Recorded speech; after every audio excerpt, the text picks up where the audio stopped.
Untuk mengetahui terkait kasus tewasnya 4 orang anak di Jagakarsa, saat ini kami sudah terhubung dengan Wakasat Reskrim Polres Metro Jakarta Selatan, Kompol Henrikus Yosi. Selamat siang, Pak. Selamat siang, Ibda Almira. Baik, selamat siang, Bapak.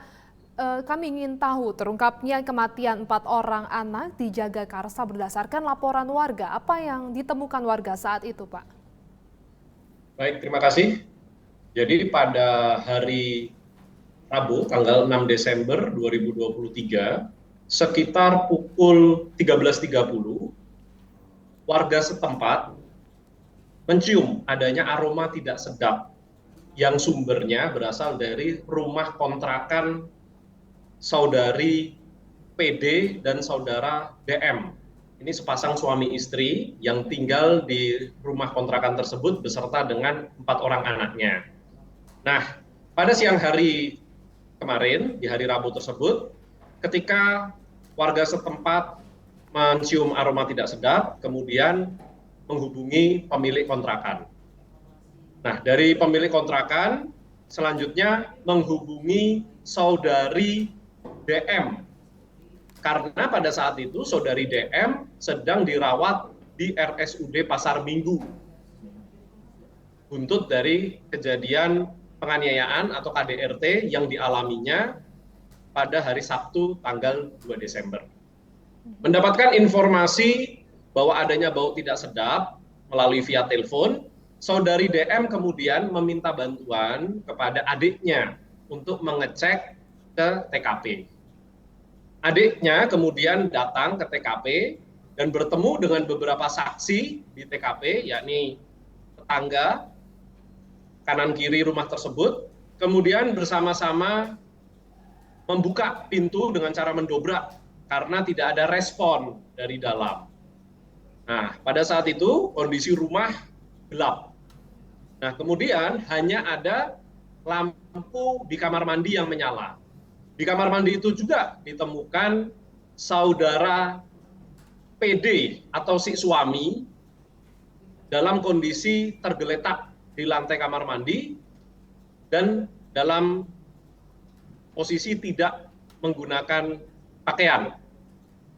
Pada tubuh saudara PD juga ditemukan beberapa luka, antara lain luka sayatan di pergelangan tangan kiri dan tangan kanan, serta adanya luka di bagian perut, dan juga ditemukan adanya pisau di dekat saudara PD.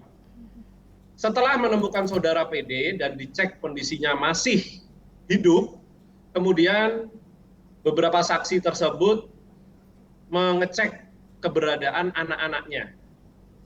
Karena posisi kamar mandi itu bersebelahan dengan posisi kamar tidur, kemudian pintu kamar tidur ini dibuka. Namun karena kondisinya gelap, sehingga para saksi menggunakan senter untuk melihat situasi di dalamnya.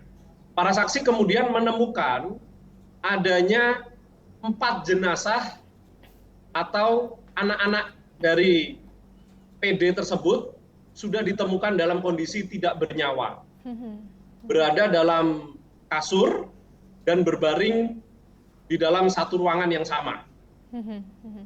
Demikian, Ibda Almira. Baik, Bapak, dari keempat anak tersebut usianya masing-masing berapa tahun, Pak?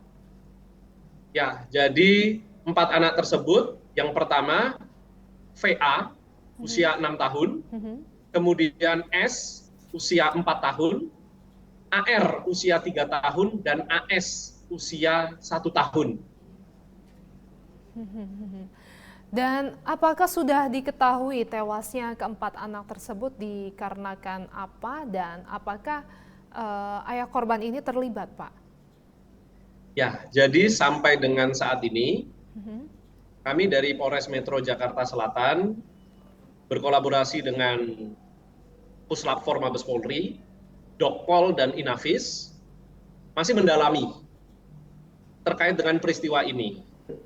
Jenazah dari 4 anak ini juga sudah dibawa ke Rumah Sakit Polri sejak tadi malam, kemudian dilakukan otopsi untuk mengetahui secara pasti berdasarkan keilmuan medis untuk mengetahui apa penyebab dari kematian keempat anak tersebut. Kemudian dari pihak istri yang adalah saudara DM saat ini masih dirawat di RSUD Pasar Minggu dalam posisi masih proses pemulihan.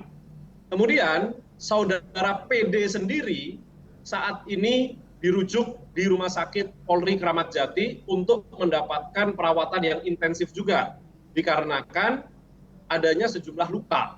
Sehingga kami masih menunggu kestabilan dari si PD atau sang suami untuk selanjutnya kami mintai keterangan. Dan juga terhadap saudara DM akan juga kami mintai keterangan. Baik Pak, diperkirakan sudah berapa lama para korban meninggal?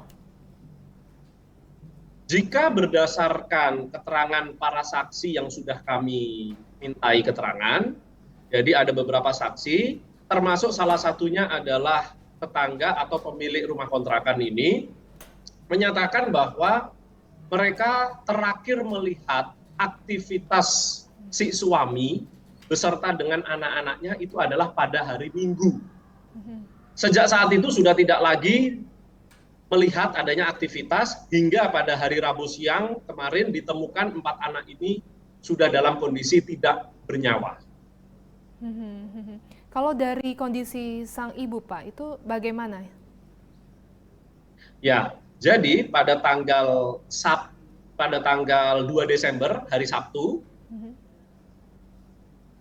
sang ibu ini mengalami dugaan tindak pidana penganiayaan atau KDRT yang diduga dilakukan oleh suaminya, yakni PD, dengan cara membenturkan kepala sang ibu ini ke tembok dan kepada lantai dan ke lantai.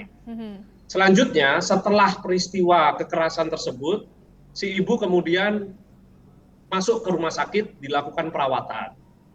Nah, atas pertimbangan dan musyawarah dari pihak keluarga, akhirnya disepakati untuk membuat laporan polisi di Polsek Jagakarsa terkait dengan KDRT yang dialami oleh si istri. Pelapornya adalah adik kandungnya yang membuat laporan di Polsek Jagakarsa. Baik, terakhir Bapak, langkah selanjutnya yang akan dilakukan oleh penyidik terkait kasus ini apa Pak?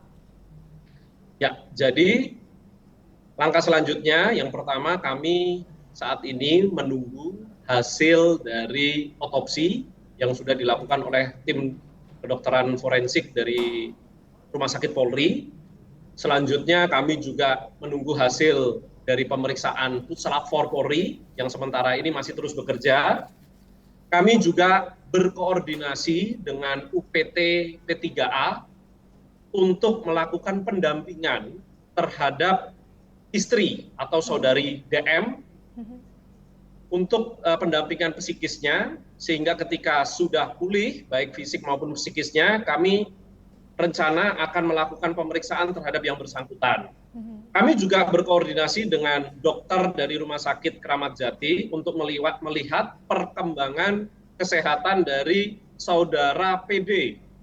Nah, ketika yang bersangkutan sudah dinyatakan stabil, kami juga akan mintai keterangan dari saudara PD tersebut. Demikian. Baik, terima kasih Wakasat Reskrim Polres Metro Jakarta Selatan Kompol Henrikus Yosi atas waktunya sudah bergabung bersama Polri TV. Salam presisi Bapak. Salam presisi.